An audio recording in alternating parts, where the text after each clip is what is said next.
Good morning.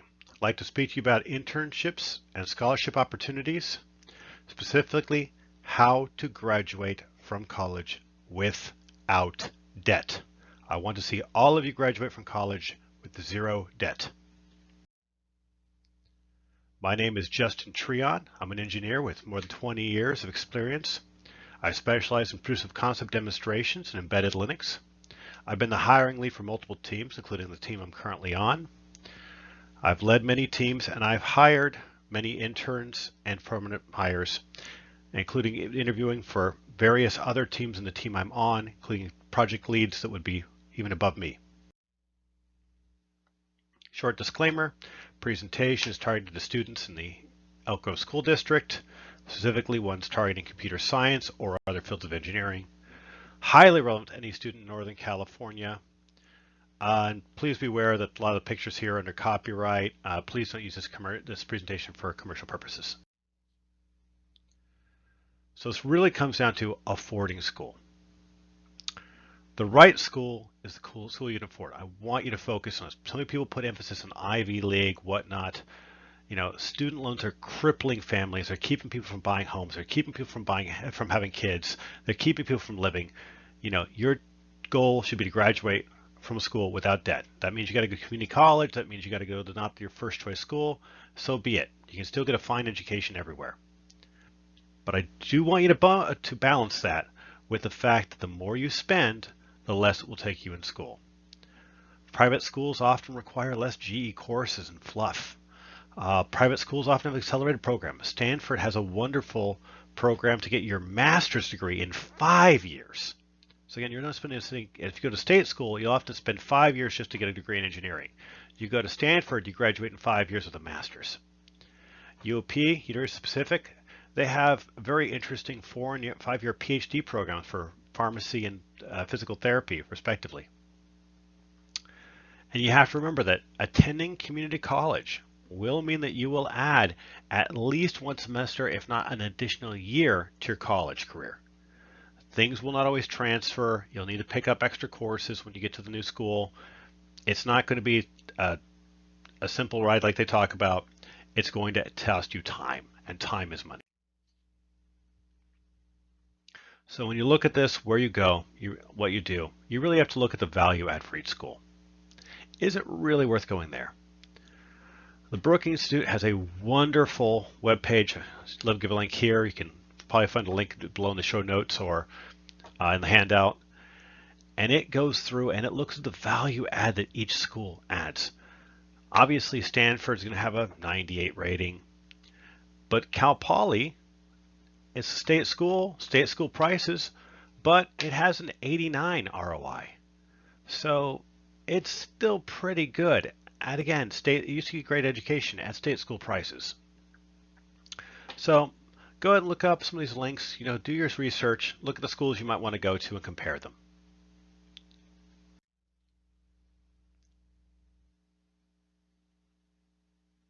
So as I mentioned, it really comes down to balancing your time and your money. If a community college is all you can afford without loans, do that. Please do that. Do not be duped into taking student loans.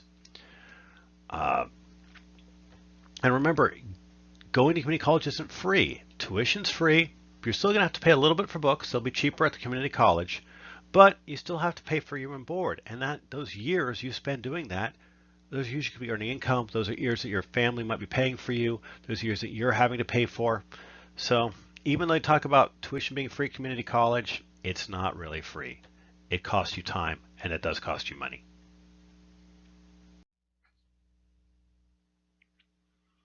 All right, listen to this next bit, please. Scholarships will probably be the best paying job you will ever have. The average hourly rate on filling out scholarship applications is $200 per hour. I'm going to repeat that. $200 per hour on average to fill out scholarship applications. If you treat it like a job, 1 hour per day, every day after school, you'll go to college with money to spare. You will not have to pay a dime out of your own pocket. Right? I mean, It's very easy. First applications might take you 3 hours. You're going to have to write a big long essay, whatnot. But after a while, it starts taking you 1 hour to do an application. Then it's going to take you 20 minutes to do a single application. So it means you can do 3 applications in 1 hour. So if you focus at it, if you keep at it, if you keep trying to do a lot of applications, you will get better at it. You will get a huge return on investment. So focus on keeping the volume of applications up. As the monster Joseph Stalin said, quantity has a quality of its own. So, tips and tricks for scholarships. Fill out your FAFSA form early. This means you're going to have to get your parents to do their taxes early. You're going to need that information for the scholarships. Now, people are going to use this for opportunities to send you applications for loans, whatnot. Ignore it. You're trying to get the scholarship money. Recycle the same 3 essays. Most applications are required to fill out to make an essay for them. Fairly simple, and a lot of the prompts are the same. They're just duplicates. You can take 5 minutes, just change a couple things in one essay that you already have written. So once you get 3 to 5 strong essays, these are essays that are promoting yourselves, talking about how great you are, how great you're going to be in college, how great you're going to be after college, how special you are, and why you deserve the money. You get those 3 essays really polished, you're just going to keep recycling them. Always proofread your applications, guys. Remember, if you're the right application should be targeting, there should only be about 3 to 5 applicants for that application. Thus, you're only competing as 5 people. You need to stand out against those other applicants. Don't make silly mistakes. Double check everything. Proofread, proofread, proofread. Again, target scholarships with 1 to 3 applicants. You want to be targeted towards that. You want to not be a million people. A lot of people go for that Coca-Cola scholarship. I want that $1 million. I want that huge scholarship. There's several thousand people applying for that scholarship. You're not going to get it. Go for the scholarships where there are a few applicants, where you are a good fit. A lot of scholarships never get picked up. A lot of people have 0 applicants. $50 to $200 is often the sweet spot. I've heard of endowments at universities. They had 3 endowments. One guy applied for all 3 $8,000 endowments. They only had 1 applicant to choose from. State you're going to Stanford or some fairly prestigious, expensive university. Stretch it a little. Talk about you're going to a UC. Obviously, you're not going to get into Stanford with a 3.02 GPA. You got to do better than that. 4.2 to get into Stanford, 4.4 GPA to get in for computer science. But you might stretch it a little if you've got a 4.0. Try to look like you have a financial need. Talk about going to the UC of your choice and whatnot. Last but not least, keep your extracurricular activities up. Keep doing those things outside of school that separate you from the pack. People don't want just the 4.0 student that has no life. They want to see what you're doing in your community. They're wanting to see that you have hobbies, that you're doing something with your life, not that you're just doing school. So, where to look for scholarships? Look for scholarships to qualify for. The left-handed scholarship for people that wear glasses and have blue eyes and webbed toes. I don't know. Something that makes it specific to you, where you're trimming the applicant field. This is helpful in avoiding the middle class trap. A lot of families, they make too much money to qualify for a lot of scholarships, but at the same time, they don't have enough money to send a kid to a UC. They can only afford community college. It's horrible. And look for STEM-related scholarships. Everybody wants to give money to STEM right now. It's really important for the nation. It's important for your life. You should really be looking only at STEM fields or medical. Look for scholarships exclusive to your university. A lot of universities have endowments. They're just for that university, just for students at that university. Check with the financial aid office. If you get accepted there, hey, do you have an endowment that I could apply for? And that's a great one for after you've actually started going to the school. Because remember, your look for scholarships don't end when you start going to college. You need to apply while you're still in college to keep paying for college. And last, use your network. Your parents' employers might have a scholarship. Check with organizations you're a part of. Look at organizations that have a matching interest. Do you do oil painting? There's probably an oil painting scholarship. Do you like ceramics? Do whatever it is that your hobby is, there might be a scholarship for it, even model airplanes. Make sure to use your resources. Your local library will have an out-of-date book on scholarships. I don't care that it's out of date. Those scholarships still exist if they're in that book. Get that book, check it out from the library, go through it, go through it, go through it, get 2 of them. Find lists of scholarships that fit well to you. Use your school counselor. They'll often have software that you can help fill out applications. They can proofread for you. They can help you with those 3 strong essays. And then last, look at the scholarship databases. There are many online. Beware scams. Someone will say, oh, you got to do this paywall, whatever. Look, they know you don't have money. You're looking for scholarships. If they ask you to pay money to get access to their scholarship database, move on. It's a scam. So just beware scams. And remember, you are not done applying for scholarships after you start college. You need to keep applying for scholarships while you're still in college. The bills don't stop coming. So many many colleges have endowments. There are some amazing lists of them. Like I said, Stanford, you can go for free if your family makes less than $100,000 a year. UC's, you can go for free if your family makes less than $80,000 per year. A lot of great opportunities out there. Like I said, contact the financial aid office at the college you intend to go to after you get enrolled. And again, keep applying. Next, guys, don't get scammed. Beware online universities. You will pay far too much for far too little. I don't hire people from online universities, flat out. Beware private Trident techs. They're not worth it. We live in California. There are wonderful community colleges here that if you don't want a full college degree, you can get a certificate. You can do so much better than some of these private, silly fly-by-night colleges. They are not worth the money. Watch out for people asking you to pay them to help you with your scholarship applications or other getting financial services. They're scams. You don't need to pay money to these people. Next up, for getting free money for college, I mean, there's no better thing than free money. And how to get away for free college is just start going now. You can do dual enrollment. If you're 14 years or older, you can sign up for dual enrollment through the local community college district here. The local UC Davis and Sac State, they also have some options. They're really not as good. But you can do 11 college units per semester for free. And remember, that's going to include summer. So don't take 11 units though in the summer. It's a compressed semester. It's only 16 weeks during the regular semesters, so it's 8 weeks during the summer semester. You're really going to cap out maybe 6 units. I would not do beyond 6 units. In fact, for your first time, if you do take a summer course, I'd probably only take one class, not 2. The courses may not be offered by your local community college during the summer, though. There will be a smaller course listing.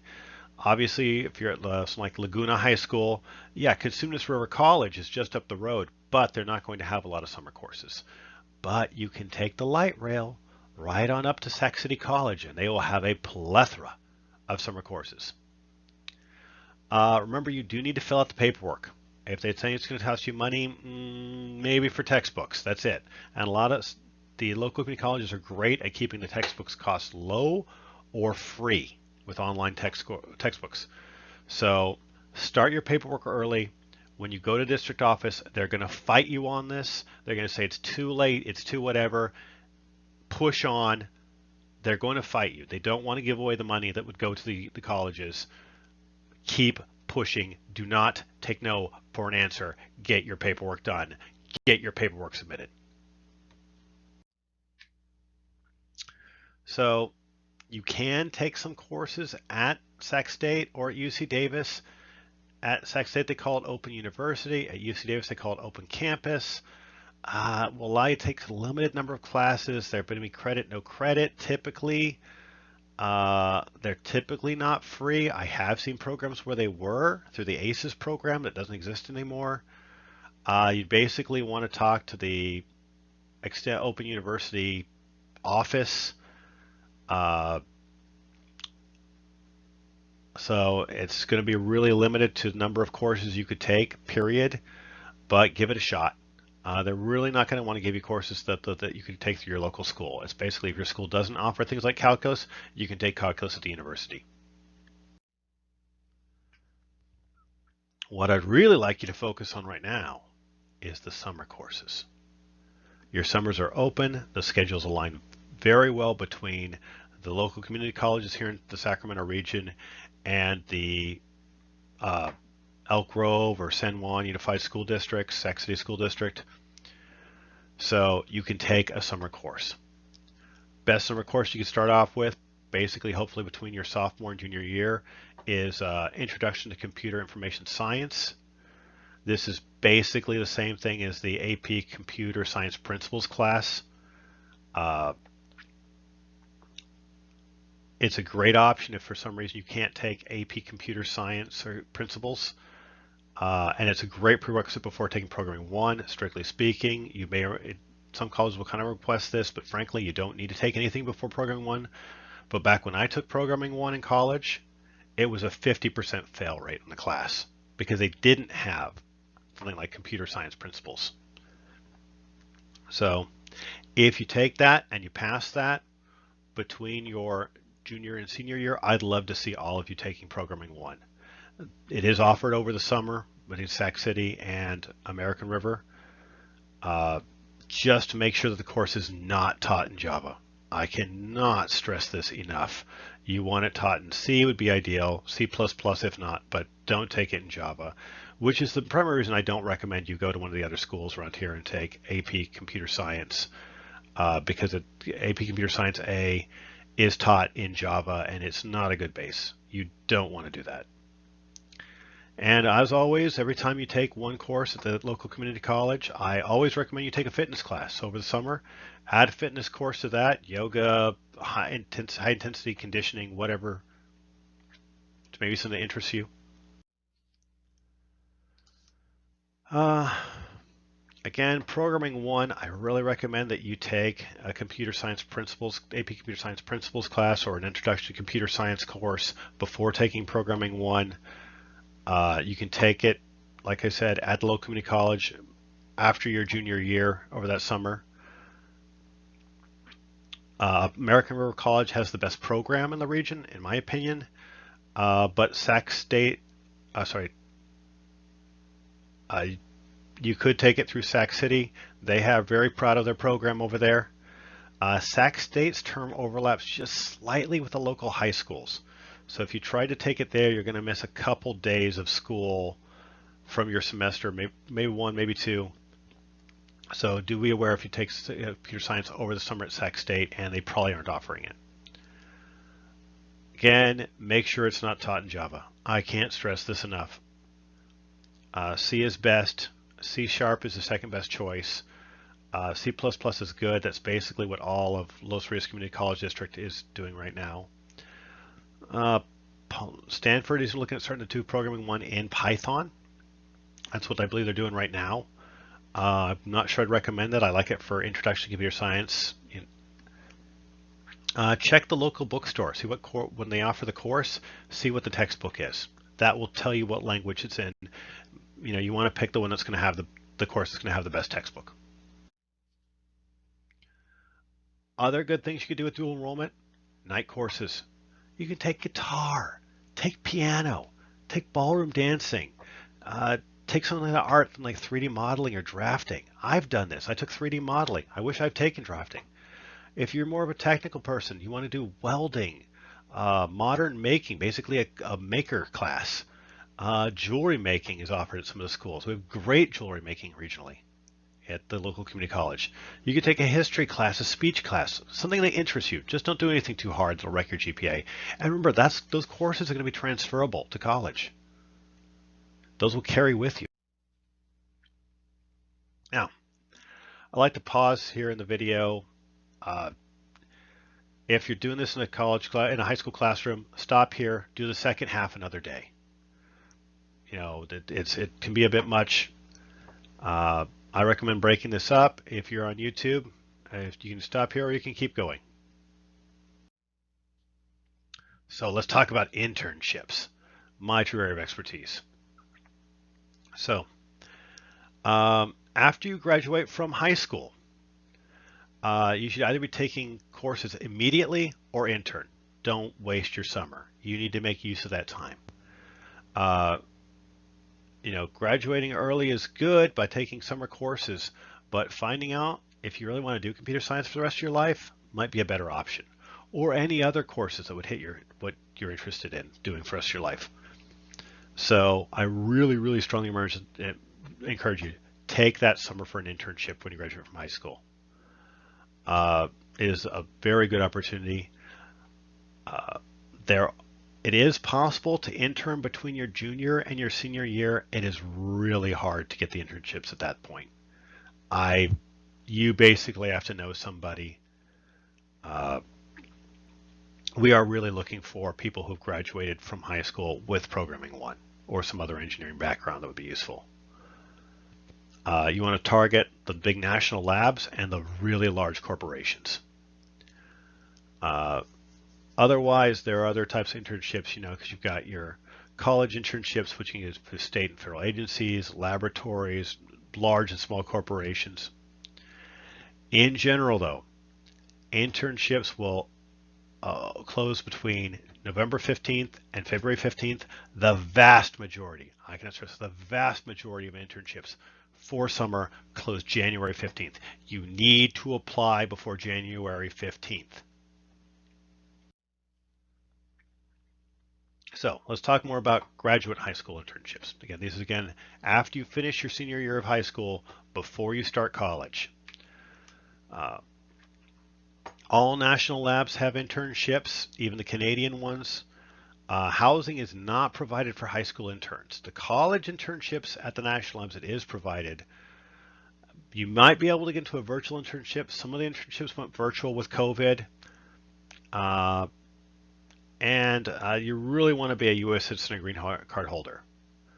Some of the internships you'll need to be 18 for when you start the internship. Not all of them. Ones I really suggest, Lawrence Livermore National Lab has a good internship program. You basically need to apply before November 15th for that one. Sandia National Laboratories in Livermore will have good internship opportunities. Lawrence Berkeley, up above Oakland in the Berkeley Hills, have good stuff. There's some great opportunities at SLAC out behind Stanford and Menlo Park. Corporate high school internships. Again, they're going to open in October, but they're basically going to close by January 15th. I've got a couple links you can look up here for some great lists of opportunities. Locally, you're going to want to look at someone Apple. I mean, I know Apple's down there in Elk Grove, but really that's not going to have internships at that location. AMD out in Folsom, nice new office there. Capital Games downtown Sacramento. Intel Folsom. Microchip way up in Roseville, small office. Micron in Folsom, Synopsys in Folsom, Sierra Nevada in Folsom. These are all not a long drive, not a long RT ride. Solidigm out in Rancho Cordova. They're probably not hiring right now, but they might be a good opportunity. Hewlett Packard Enterprise up in Roseville. Check the bulletin boards. That should be your first stop. Monster, LinkedIn. Then after that, if you can't find anything, just start applying directly on the website for Intel. A lot of guys will, if you apply before January 15th, you might get a phone call. People will be checking what's in the pool. So, even if you don't see anything listed at the moment, throw that resume up there. After you get done with the national labs and the big corporations, Rancho Cordova is a gold mine. You've got wonderful opportunities very close to you. Look for the small tech companies after school. Hey, dress up, show up. Come with resume in hand, walk in the front door. I mean, they're looking for people who are hungry. So if you want that summer internship, you might just show up. What do you have to lose? Uh, Many sectors to choose from. You got defense companies like Aerojet. Uh, Teledyne has a defense sector here in locally. You got elevator companies like Motion Control Engineering, nice little company. A lot of medical device companies locally, Nimbus, Modular Matrix, all kinds of stuff. There's solar farm companies, vacuum cleaner companies locally, all kinds of stuff in Rancho Cordova. And there's also some good stuff out in West Sacramento that have some really interesting internship opportunities that might be out there.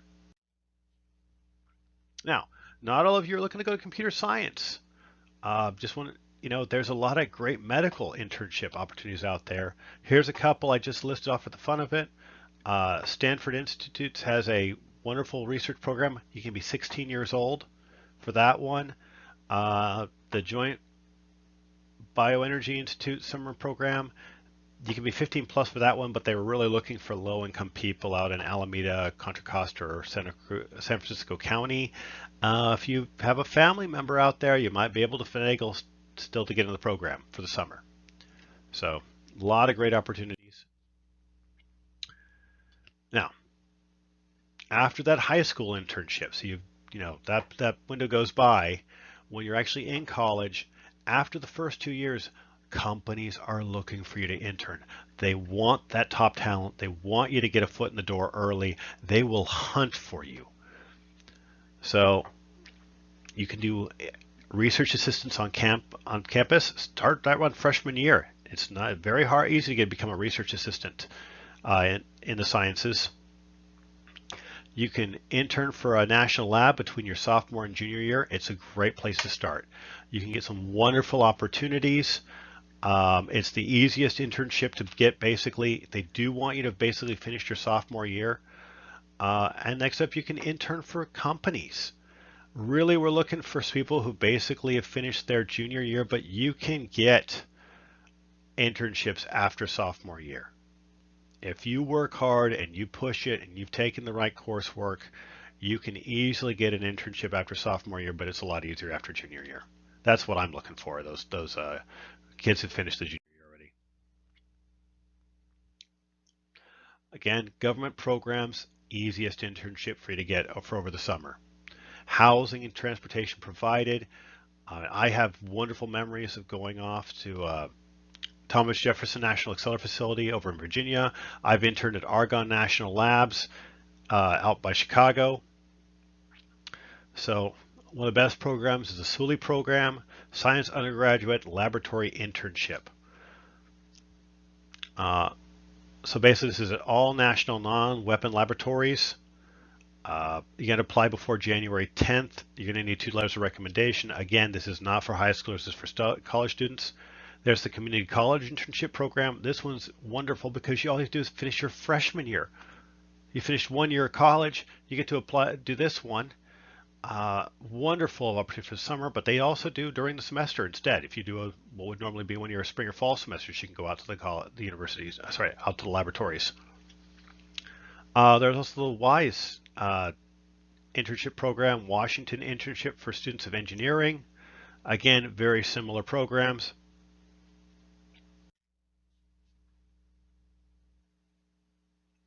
So, corporate college internships, again, guys like me are looking for guys like you. Men, women, don't care about your ethnicity. If you have skill, if you have talent, I'm hiring. So this may lead to full-time work. It's wonderful. The experience you get actually doing the job is so much more important than what you do in the classroom. You want to focus on either companies where you want to live long-term or where you're going to school to make it convenient. Pick one or the other. Remember, your time interning counts towards years of experience on your pay scale. So I recommend interning while you're in school. Obviously start with doing a full-time over the summer, but then after that, do part-time during the weeks. absolutely important to keep that internship going. That is really important. You can already start putting money towards retirement in a Roth IRA. There's all kinds of opportunities for you.